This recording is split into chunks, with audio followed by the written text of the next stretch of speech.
Yo, this is Connie Khan. This is Tyler Daler. We are Children of Zeus, and you're watching the R&B Report.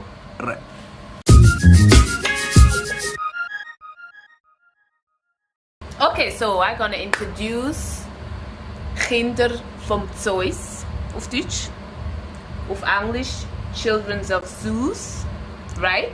Right? Yes. Yeah, welcome to Switzerland. Thank you. Nice to be here. Yeah, really? Yeah, I really love it. Yeah, I was saying before, as soon as I got off the plane, I like the vibe here. The vibe's good, man. So Nice, this is the relaxed. first time in Switzerland? For me, you've had a connect flight before. That's about it. But yeah, I've driven through. I flew from, I can't remember, it was years ago. I've driven through, but I didn't see much. It's the first time to properly see. yeah. Okay, and you just arrived, right? Like Just around today. 8:30? Yeah. When we Yeah? saw it was, you know. We drove from. but we you got the didn't train see from much. Basel. Not much. No. Do you have time probably tomorrow to see the city? Hell yeah. Yeah? Oh, Yes. nice. Yes. So actually, if I ask you now, how do you like Switzerland, you cannot really tell me No, not yet. No, at the moment. but Not so yet. far, so good. So we have to do a second interview. Tomorrow or another Yes. time. Yes. Will you be back? Hopefully. Nothing planned yet. We hope. No, nothing planned. We If hope. the music Love gets it to the is. right ears, then hopefully we can come back. Yeah. Yeah, how did you actually arrange this concert here today? We just get the booking. They book us. The booking agent says, "Do you want to go and play in Switzerland?" And we say, "Of course we do." You know. All right. Yeah, I was like, all right, Yeah. We just make music and get told where to go, basically. But we always get to see some amazing places. So I Wow. really do like this place. I really love Switzerland. Okay. Even though I've only been here today, I already like it. What is like the most impressive spot that you were in your career? Like city? Oh, say, don't know. It depends. Different places for different reasons. Some places for the surroundings and the views. Some places for the show. I'm gonna say, you know what? I'm honestly gonna say my favorite place. I know it's a weird place to say, but our hometown of Manchester. The first when we did that first. It's not mine, but No, but when we did that first time, we had our first single out. It only just come out, yeah. and we hadn't really done any shows as Children of Zeus. And the first show we did, it was Yeah, a that was- small place, and it was packed full of That's people. amazing. And so, you know, people we knew, people we didn't know, but it was packed full of people. We did our first single. It's the first time people sang along with the song and knew the song. And we walked away, and that was a weird feeling for me. I don't know about you, but Yeah, we it walked was away amazing. both saying that was a Yeah. different feeling to usual. You know, it's a different hearing people It's a sing it landmark, back, wasn't and that's a memorable show. It was, you know, we played much bigger shows. We've done We just sat places. in here on the beach. That, for me, view-wise, like just on the white sand with like some, like, Mountains mountains in the and- back, and, yeah. like, on stage. For the view and the surroundings, probably that.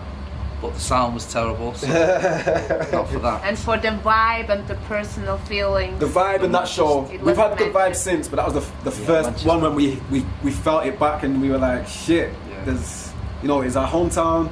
It's our first kind of show, Children of Zeus show, and the people were singing. It was like we walked away like, we talked about it the next day. You know, it was a good feeling. So it gave you like something It wa- back. that You knew what exactly- you're making it for. Exactly Yeah. that. Yeah.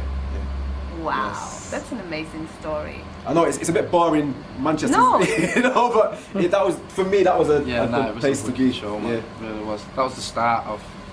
That was knowing that our city was behind us, backing Yeah. us. So it's important to have your city with you as well. So Absolutely, and Yeah, you man. got the support from home. yeah, exactly. Yeah. Exactly. And where does this name come from, or what does it stand for? Children of Zeus. I've just spent the last 10 minutes trying to think of a like really clever reply. I just can't think of It's one. like, Can I Yeah, say right? So basically, please. Scrub that. there's no reason for it called Children of Zeus, right? And we don't do a lot of interviews, but when we did at one point we did like 10 interviews in a row, and every single one asked why we were called Children of Zeus, and we made up a different reason for each one. So every person who's interviewed us so far up until this point has had a different we could have reason. kept this going for like 20 years, or this But could like have I been like s- something. We're running out of things to make up with. Like we were saying shit like we were walking through the woods one day together, and a guy came and said, "You are Children of Zeus," and walked away. We said, "I opened the." You know when you go to the Chinese restaurant and you get the crackers? Yeah. It's got the fortune, we open that and it's "You are Children of Zeus," and just all these bullshit reasons, and yeah, we don't have a real reason why it's called Children of Zeus. There's no reason. We had to put a record out and we needed a name. You just it just came like that? No, it didn't. Because it didn't. It took a long time. We couldn't think of a name, so we. Craziest thing was I've got a son. I was gonna call him either Isaiah or Zeus, so I could have almost been a father of Zeus. That's irrelevant. Okay, so actually there is no reason. No reason. Not at the moment. But you will definitely find a reason where you can tell the next 10 interviews the same. Yeah, we have to now, yeah. Yeah, but you've ruined that now. You've ruined that one for us now. Hopefully no one in England sees this and then I will think about it. So, how long do you know each other? Did you grow up with each other or? No. We met about 2004, 5, something like Yeah. that. Was it? I think it's about, I had a group, he had a group, we didn't know each other, and we both our groups got booked to play in France, and we met in France, and Like two of the first, not two of the first, but two of the first to do anything like hip hop crews in Manchester, especially at that time, early. But you both from Manchester, Both right? from Manchester, but we But you met in France. in France. Yeah. Okay, wow. crazy, yeah. That's interesting. yeah. And when we got back home, he shouted me to come to his to listen to some music, listen to some beats, and play me some music. And we started, made a few tracks, and then a few years later we got back together, and he wanted to make beats for me. Uh-huh. We just ended up making what this is now. So it was for me, but it ended up he'd like put a chorus on something, sing a chorus, or then he'd put a verse on there, and we just like, why don't we just make a full thing together? And it's We came how many years later? from a common bond though as well. We found in each other it was like, even though we didn't grow up together, we had identical kind of upbringings musically. We kind of was raised on the exact same music, and we had the love and passion for the same music, even though we was in different crews. My friends and the people I was with didn't share the exact same passion for the same music I did, where with him it was kind of like, that's where I think we bonded. Like we've been like proper friends now for a very long time, but that literally came through the love of music. Like just sitting there like, oh, I grew up on this, do you know this? And it's like, oh wow. I think that probably for the first 10 years, well, the first almost 10 years of our friendship was just meeting up literally just to sit and listen to music together. We didn't make that much Like, music that was at it. all. We didn't make much music. We just made the odd song that came to be probably one or two of the songs on the story so far are some songs that we made within that period. But there wasn't a lot of work being done in that period. It was just listening and sharing music and stuff like that. Yeah. And what happened to your other crew members? Do you still work with them? One got locked up. Oh, okay. Alright. No, I'm only joking. The guys are still about. They're still doing well. I was the guys I was with, guy Rids and Caps and that. They're not really doing music that much. Rids is still doing a bit more production and stuff, but MC DRS that was in the crew, his crew is a lot more successful than mine. But he's got MC DRS and Strategy, well, from Strategy and Dub Physics. So them two guys, they already went and conquered the world before we even got there. Do you know what I mean? They've been warming the seat for a minute. So Okay. But they do drum and bass as well. You know what I mean? So they've been around the world just every weekend, drum and bass, and they still do a bit of other music as well, but like really we really want to go in that direction of doing drum and bass, and we just ended up carrying on what we were doing when everyone else kind of switched up a little bit, you know what I mean? But it's nice to see people, we're all like my crew anyway, it's nice to see them both in a high place now, and then they're like, well, we're seeing you catch up a little bit now, do you know what I mean? And it's nice to see us all come from something. And then, but that's so cool that you actually support each other. Oh yeah, of course. it's because there's a now. lot of people that try to kind of drag you down whenever they see that you're successful. Manchester's, we're older than some of the guys coming up, so we come from a time when it was very competitive in music. The MCs didn't like each other, the DJs didn't like each other. But Manchester now somehow has changed. It might be the younger generation who've pushed that, because they all collaborate and they all are in 3 or 4 groups. But Manchester now, everyone's really supportive of each other. Like, we don't have the competitive side anymore. It's more like our group will get to here, and there's a guy who we like who's here, and we'll say, look, there's this guy down here. He'll come up here and say, there's another guy down here, and he comes up so here, cool. and back to it. Everyone's into like a song will come out, everyone shares it. Yeah. If wow. sometimes you get a message saying, I've got a video coming out tomorrow, can all you guys share it? It'll be like 100 people in a message, and all of them will go and share it the next day. And it's kind of a very, not everybody, but on the whole, 90% of the people are all pushing each other up at the moment. And I think in the UK, a lot of people are noticing that's what Manchester has kind of done in the last few years. And I think it's the younger guys who's pushed it, to be fair, because we were all too competitive to do that.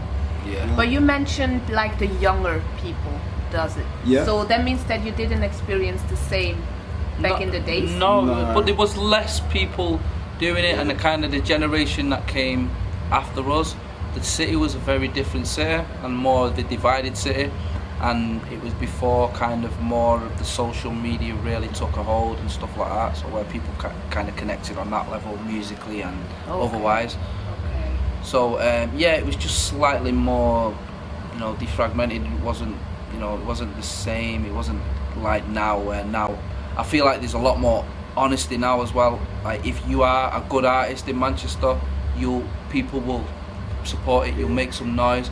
Not where before it was more a bit like such and such or whatever. But now it's just kind of changed. It's like if it's the real deal, then it doesn't matter if you just you've got no followers and you're brand new. People will still push your video and promote it and help you out. So. Okay, that's cool. That's good to know. Yeah. But it's for us as well to set that example now. Because I think one thing, like you said, we didn't necessarily come from that, but we've learned from that. So we're able to kind of have that older head to, even if it's just to say to the younger lot, look, the way you are doing it is right. Keep doing it like that. Even if it's just that, that's enough. To kind of keep it rolling. But Manchester's on the up right now, yeah. Wow, you really love your hometown, huh? Yeah, man. You got to, man. I love Manchester, cool. man. I think everyone from Manchester has that bit of pride about. Yeah. Yeah, because it's a working class city, and it comes from like the, from historically it's full of factories. It's full of all that kind of stuff, mills and factories. Even to this day, they've all been converted now. Nobody works in them, but we come from that. So I think. It's not necessarily just about geography. It's not about where it is. It's just about the people, about them coming together, and that's just the way we are. If you're walking down the street, people will smile at you, say hello, and offer you a cup of tea, and that kind of stuff. So A cup of British tea. a cup of British with a stone as well. Okay, that's cool. That sounds really friendly and It's like Coronation Street. You always seen that? It's not It's a like bit that. like that. No, it's not. So, who are your biggest influences? Musically. Yeah. Mine, apart from being the people I grew up with, who I made music with when I was younger, because I look up to those guys. I come from 80s, 90s hip hop, so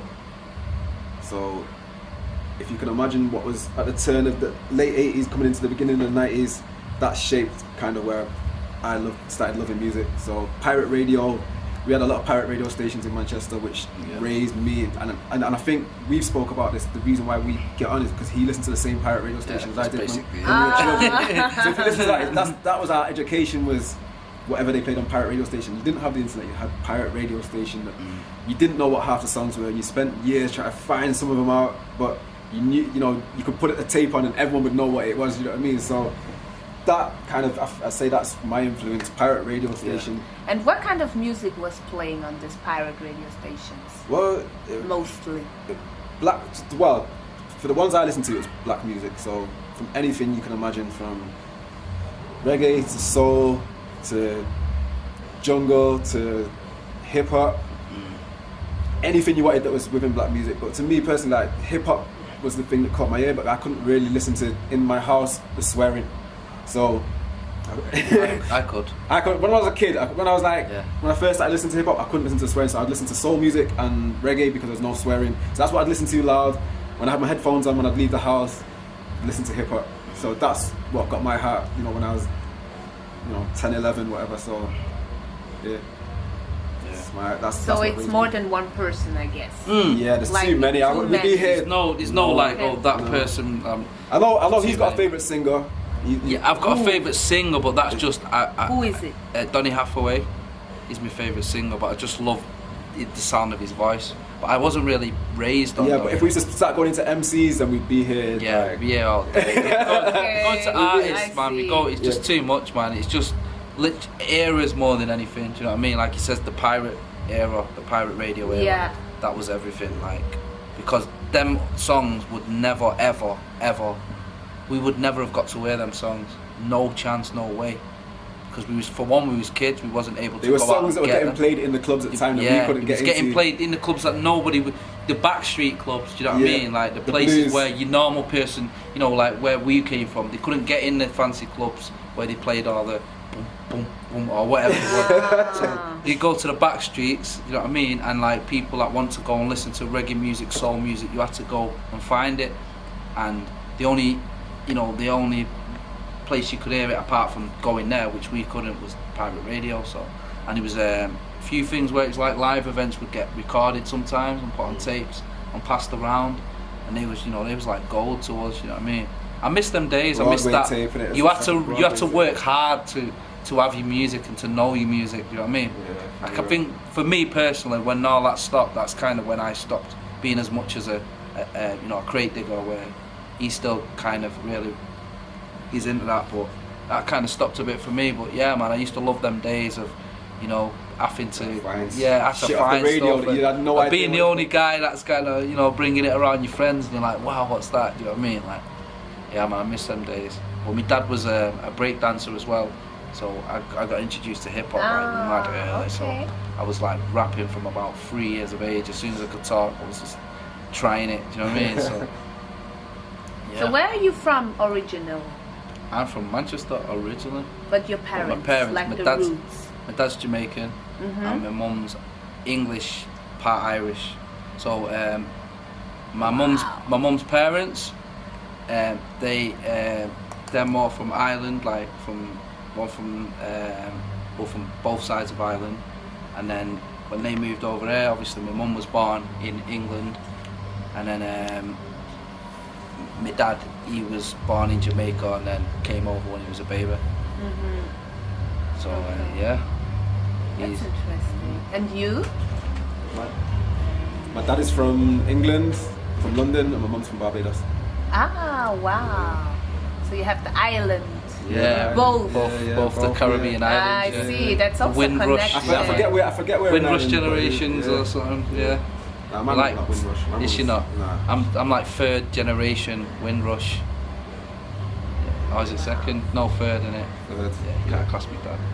Alright. So I heard that you have a new album coming out soon. Yes. It's ready. What can we know about it? What are we allowed to know about It's it? out in about a Or month. what can we expect? About a month's time. Singles out now. Yeah. The A and the B side. It's kind of like a double A side more so, because it's something that the DJs can play in the clubs, and it's something that's a bit more like the album, a bit more artistic or whatever. So that's already out. That's called Slow Down / All Night. The video's out as well. You can catch that on YouTube Slow or whatever. down. And but the album should be out early July. Fingers crossed, everything goes to plan. Yeah. It will, it will. Really excited about Good it. thinking. Yeah. It's like, yeah, it's Children of Zeus. Hopefully, this is us really putting a stamp down and something that we're both really proud of, man. So yeah, super happy about it. Excited for people to hear it. Super. Yeah, we can't wait. I can't wait. Early July. Yes. Yeah. Yes. Early Hopefully. July. But if you've not heard that, if anyone's watching and not heard that, we have an EP out called The Story So Far. You should go and listen to it. It's an introduction to, it's a good Yeah. introduction, to good starting I place. wouldn't listen to the album until you've heard the story so far. It's Yeah, like, listen to The Story So Far first. And then, that's like it tells you the. don't listen to our new album and then The Story So Far. Do it that way around. Yeah, the other way around. Okay. Yeah, it has to be in that order, man. And then you can understand it. Then you can fully understand it. So what is your ultimate goal actually? You know what's crazy? Is there something special you want to achieve? I think we the craziest thing is the reason we started it was to do exactly what we're doing now. So this is actually you living your goal. we are living the dream now. Yeah. Being able to see different places, meet different people, not have to work a 9-to-5 job.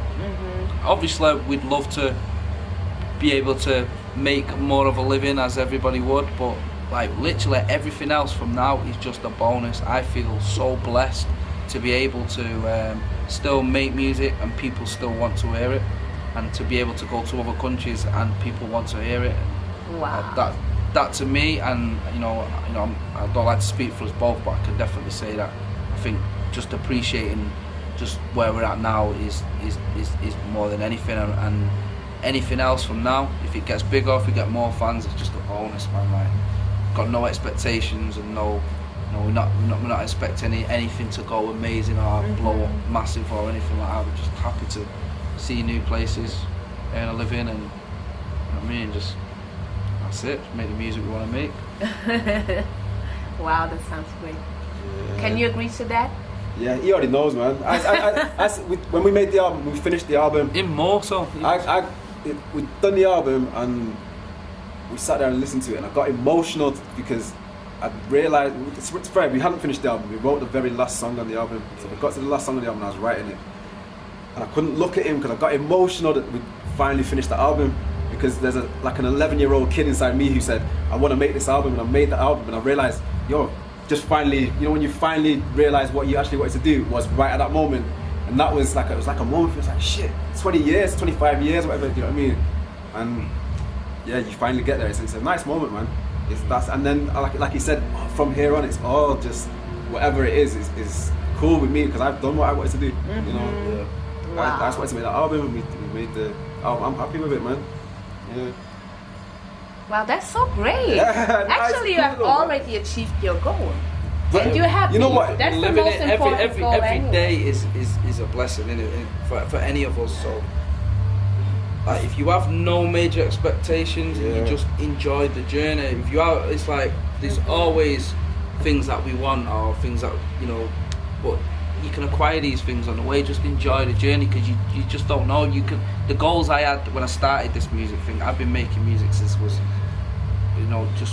12, 13 years of age, and I dreamed then of being a big superstar, but along the way them dreams changed, you know what I mean, and that's not what I wanted as an adult when I had children of my own and stuff like that. I don't want to be no big superstar. I just want to make the music that I want to make. I want people that genuinely get it rather than just a bit of curiosity. People that really get it and really love it. That's the most important. And right now, that's literally what's happening. We just let it all happen organically, not overgassed it, overhyped it. Just let the music speak for itself. You know what I mean? Thank you for the interview. Oh, thank you. You're really humble. You have to be, man. I don't understand how you can't. Anybody who isn't, it's a weird. To me, that's weird. Yeah. It's From weird, isn't it? Manchester, It's weird, yeah. man. So Why should this be any different to anything else? It's just Yeah, but too many people think differently, unfortunately. Yeah, they do, but it's And unnecessary. that's why I always appreciate if I would meet people like you. Well, thank you. Thank you. Appreciate. Thank you very No, much. thank you very much. Thank you. Thank you.